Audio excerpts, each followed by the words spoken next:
Alrighty. So yesterday, was it yesterday? Seemed like it was only yesterday. I finished the Beast Rangers, and now I gotta figure out what's coming next. So I have an idea, um, for a fantasy story or fantasy series. Really, it's kind of an episodic thing where I could explain. It's called the Book of Ruin, and I was gonna do some things with animal characters, kind of these Zootopia type characters. And my main hero would be an owl. His name is Perseus.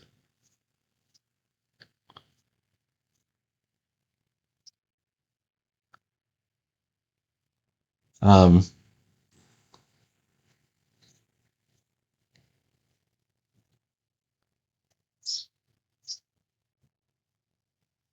and there would be this sort of quest to find this Book of Ruin, um, which is the Book of Creation and Destruction.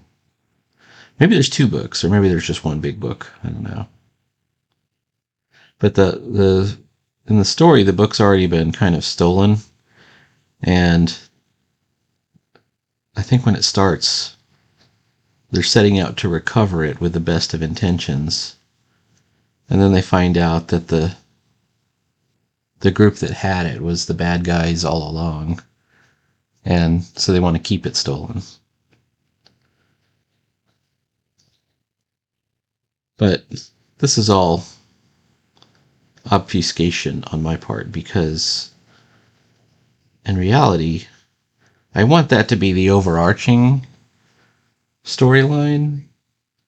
Um, but I don't want to really get that close to completing the storyline. I want to just be episodic with adventures with the characters, you know, traveling long distances and getting into all kinds of side quests and side adventures. Um, and, maybe they find a clue here and there or something like that. I don't know. But that was one of my ideas. So here's this owl character, anyways.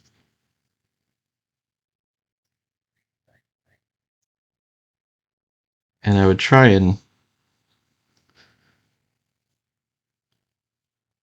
I don't know, I was going to try and avoid making it look really standard fantasy-ish, but without doing any of the obvious overused tropes like, I don't know, adding in technology or something like that. But I do kind of want to have a living statue, like as one of the characters, and I haven't designed the statue yet, so I've got to this point where I've got to design all the characters. This is supposed to be kind of a chainmail looking texture.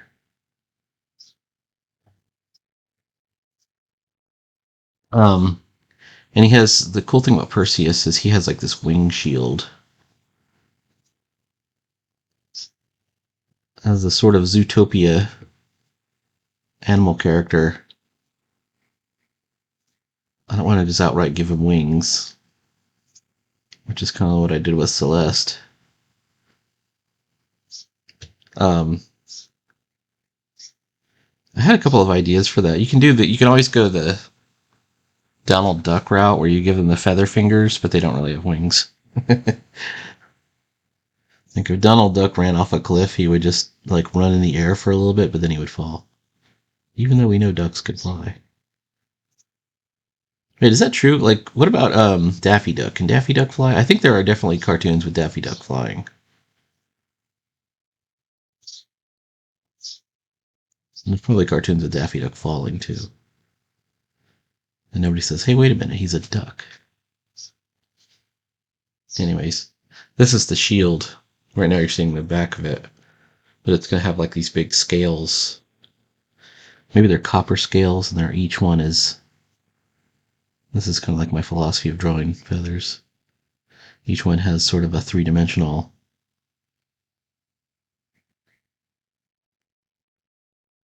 kind of slight fold in there, a slight bend. But we want to make it, look metal. I don't want to go too overboard with the drawing and rendering because I still want it to be like drawable. I want it to look. I don't know. One of the ideas is to have it look kind of like Pogo.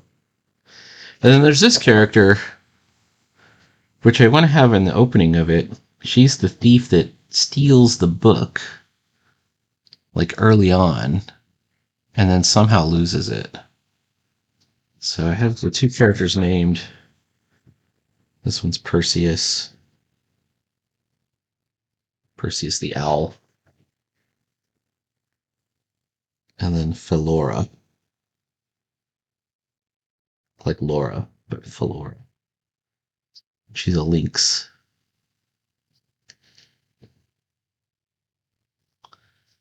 And then there would be all kinds of other characters that would be in there, like the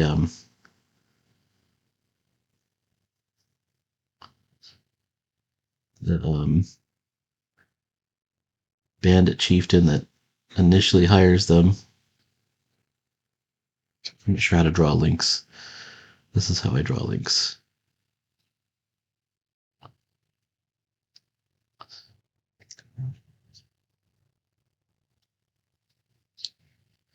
Like I had a great idea for the in my opinion, for the opening sequence is her doing the actual stealing it. She'll be dressed up in these monk's robes, and there'll be other monks.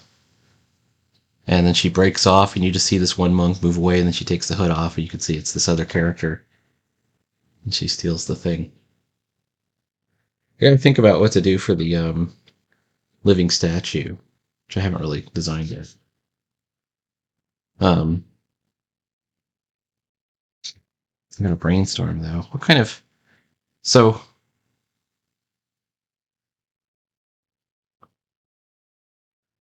I don't know if I'm for or against the idea of having humanoid characters mixed in, you know? Um, to have them all like animal characters and then to have the living statue be kind of humanoid seems a little odd.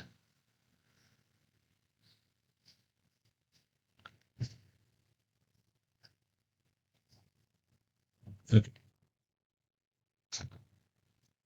I'm going to brainstorm a little bit here.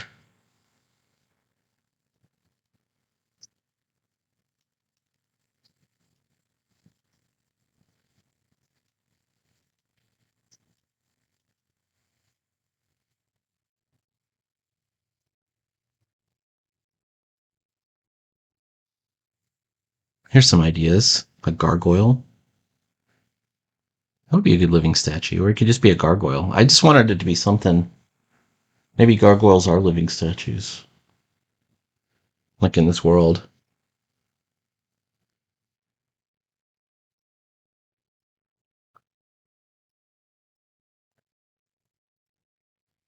You could go completely mythic and just have like them. Maybe there's mythic characters like chimeras and sphinxes or whatever. That could be a thing, or a naga. I think if I did a naga, I would just do like a snaky person. I would just interpret it somehow. The same with a griffin. A griffin is just another kind of sphinx, really.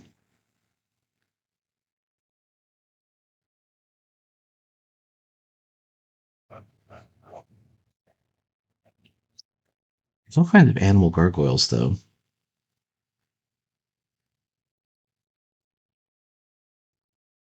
If I do like one of these triangle noses,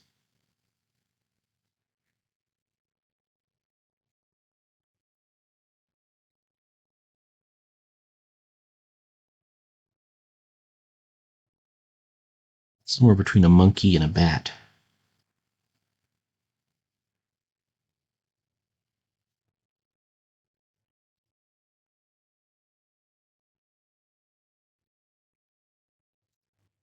Or a bat. Maybe a bat would do it. Like we could just we call him a gargoyle, but he's really a statue of a bat. This character is meant to be like I'm in setting up the tropes for this. Like Flora is not going to be part of the group right away. It's going to be Perseus. He's going to be hero. I think I want to stick to either 2 or 3 characters. So we could do our kind of our hero, and then maybe the bat would be kind of comedy relief. Sometimes I go on TV tropes and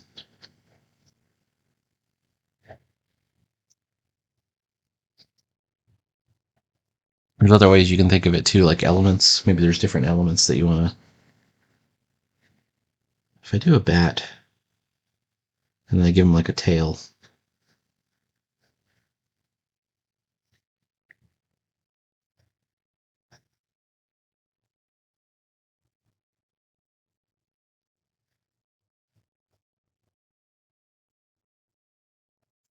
he's perched on something.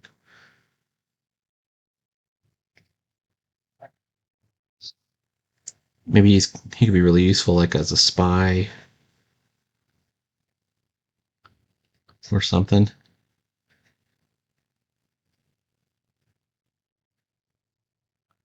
You can even do a lot with like having him be kind of nonverbal. Maybe he just kind of squeaks. He's like an R2D2. Like you can do the R2D2 thing where they just make a bunch of noises, but then the other character just magically understands them and can have complete conversations that are one-sided with him. I think that's kind of a cool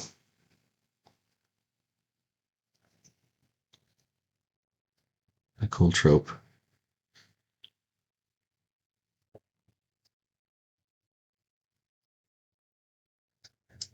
Even like a chipmunk or something like that might be kind of fun, or a flying squirrel. I'm avoiding uh, badgers and bears. I do want to have one of the. I think the bandit that hires them is going to be a bear or a badger, one of the two.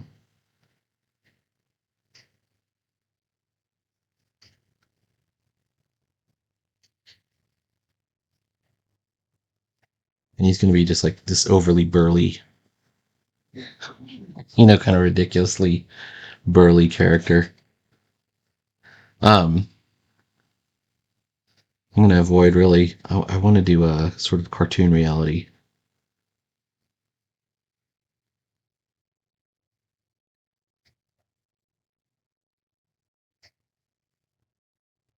These critters. Maybe he's uses his tail to grab onto this thing.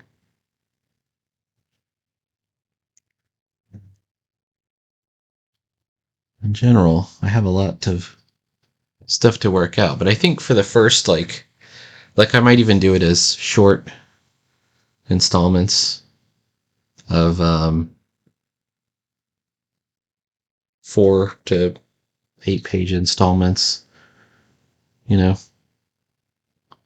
part of me even wants to do it as a strip of four panels at a time.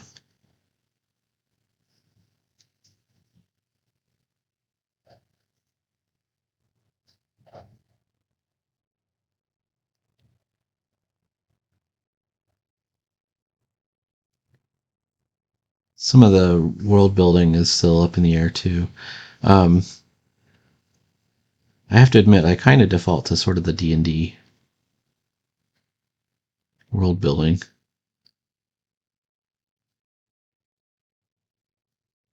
Maybe I can break out of it a little bit. He looks kind of chipmunky. What do you think?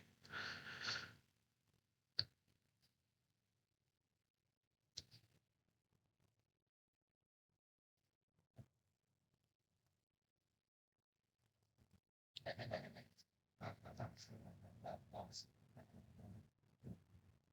think I penciled him. I didn't have a good sense of proportions.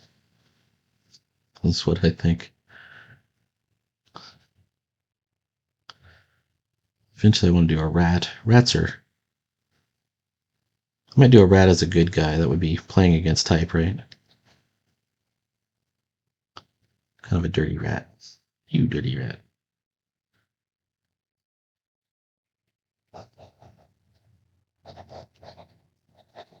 This kind of looks like a Pikachu or something.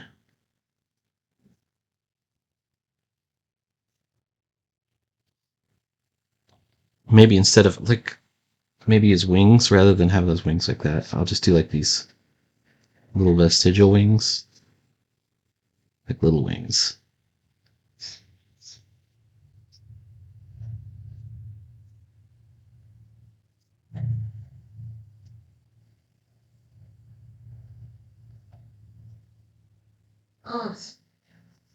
And then something like that.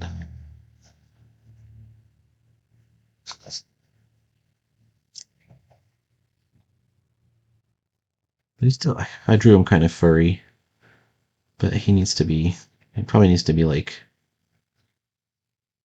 made out of stone somehow.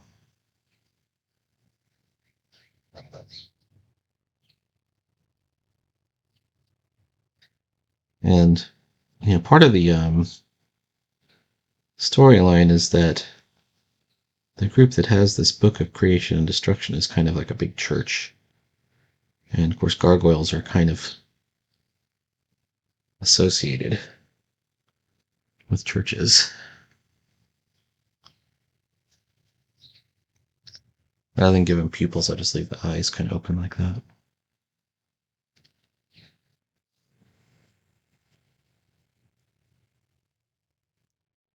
There's a what is the fantasy? What is Final Fantasy has like a little fuzzball creature with wings? I can't remember what those things are called. That was another cool one. All right, so there's got to be a third character. So, and I'm not counting Phalora. So Perseus, this guy,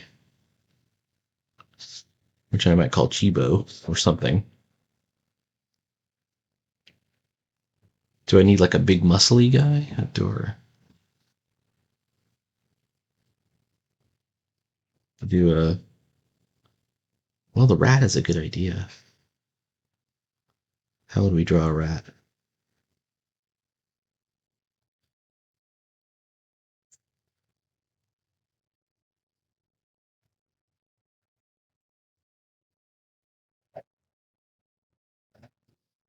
I mean, if we make him kind of short, and we can do the rat as kind of tall and thin.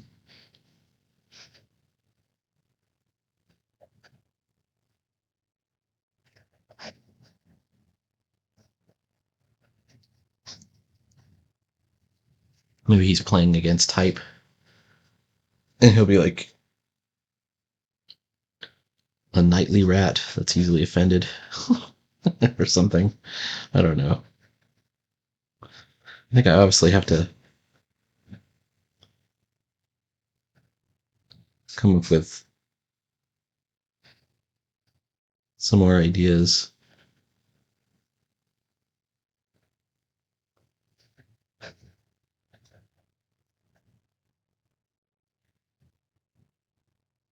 Oh, let's do digitigrade legs for him too. Or do we have to? I don't know.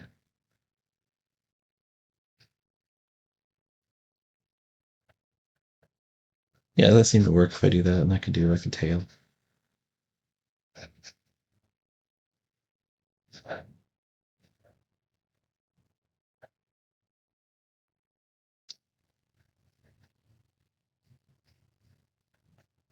People don't trust him because he's a rat, and then I don't know, made his nose too long.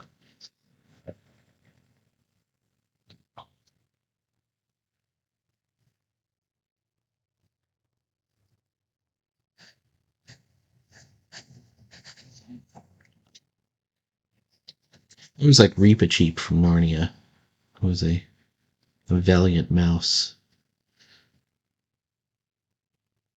Rather than have a sword, because this guy's gonna have the sort of short sword looking thing, I'm gonna give him something else. Spear, maybe?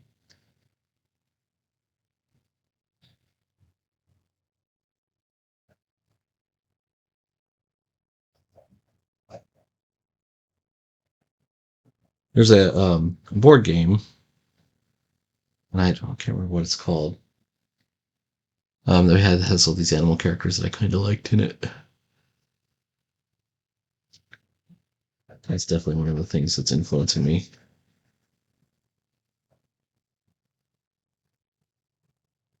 Working with Badger,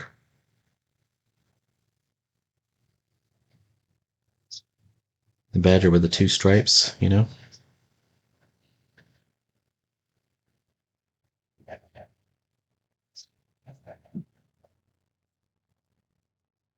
Badger would almost be like our Pancho Villa, at least the way I'm drawing him.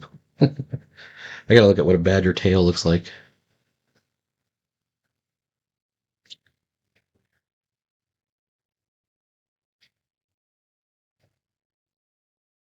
Something like that. So here's our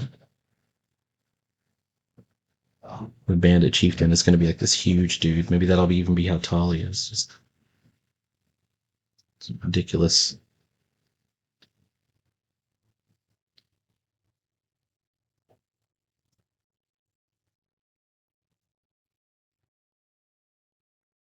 It's kind of influenced by the idea of Adventure Time or something like that, but without all the crazy stuff. Um, maybe just the creativity or the imagination that goes in it. There has to be some kind of arcane magic user, though. But one of the things I wanted to have about the world is that the people who use arcane magic become corrupt. Like they become, like their bodies start to twist and change. I got this idea from, well, it's from a million places, Jack Vance and other places, but Dungeon Crawl Classics. um, the idea that you start to eventually start to lose control of your physical form as reality gets warped by your magic. Could be kind of cool. So here's what I think I'm going to do. I'm going to go ahead and, well, here's my,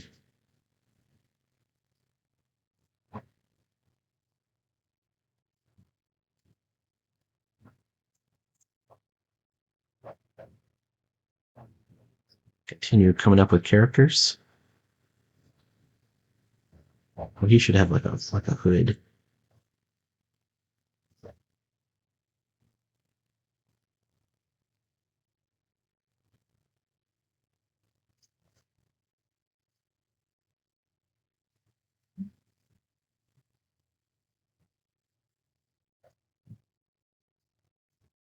I like the idea of my rat having a spear, though.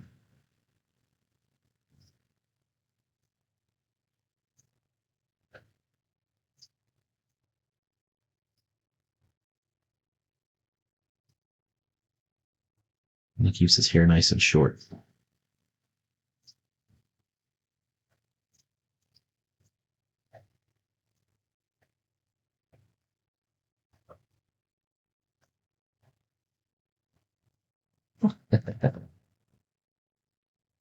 Plenty we could do in there.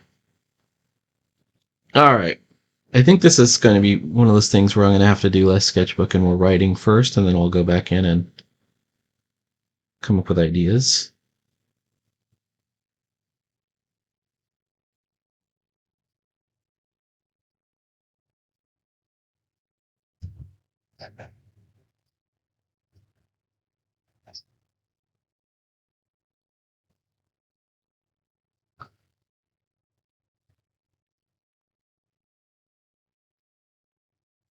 There we go.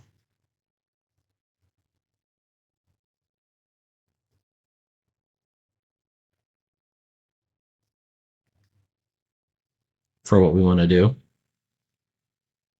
And then, like, I have some locations kind of already worked out. It's in my email. I email myself for more. And like I said, the overarching thing is this Book of Ruin, but it's the little side adventures and side quests that they get in along the way. Like they're constantly having to move from location to location to location. Um, deal with local dangers and find the clue to the next place to go to find this book. And I'm gonna get back to her. She's the one who stole it. Like, the first one will just be her stealing the book. And I had this vision of her. It's like she's stealing it from a monastery on an island, and she gets in this boat and pushes off and sets sail, and she gets away. But I think she gets robbed at some point, like or loses it. And then word gets back through this to this bandit who's like, we could get the Book of Creation, and ends up hiring Perseus. And Perseus starts going on this quest, and he somehow meets Chibo the gargoyle, or the living statue. I don't know. I have to figure out if I want to do a living statue or a gargoyle or something like that. Maybe he already knows him. And then maybe one or two of these other characters joins up for a while. Yeah, maybe he's a knight.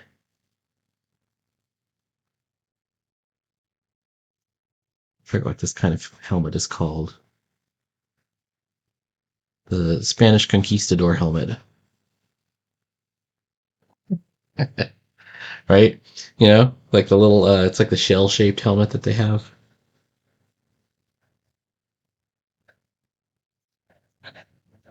And then they find a clue, and they start heading off. And at some point, they run into Philora, who is also looking to get it back. And they might work together for a while. And then, obviously, she's like a master thief. She'll betray them somehow. I don't know. I've got all these ups and downs and ideas kind of swirling around. And, anyways, so this is the beginning of whatever this quest is. So, Book of Ruin brainstorming. I'm gonna have to do some more brainstorming in my notebook here. Maybe even do some inking of the characters. I think it's a good idea to sort of daydream out, where things are going. There will be another video today. I'm going to go ahead and do a video of some inking of Tarzan.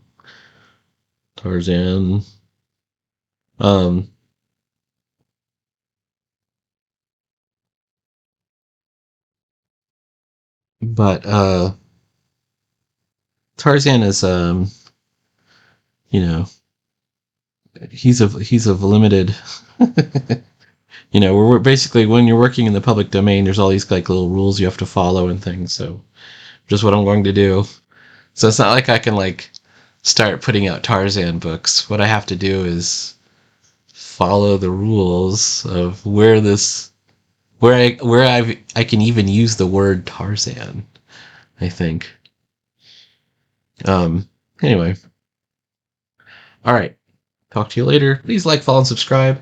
There will be more where you're going to get to see comic and development and how we kind of come up with the idea and the story, and episodically. And I might just do like 2 or 3 episodes, or even just the first episode. It'd be tragic to do just the first one because I won't be able to use Perseus. I only get to use Philora. But it is a kind of a cool action sequence with her stealing the book. I don't know. We'll see. All right. Talk to you later.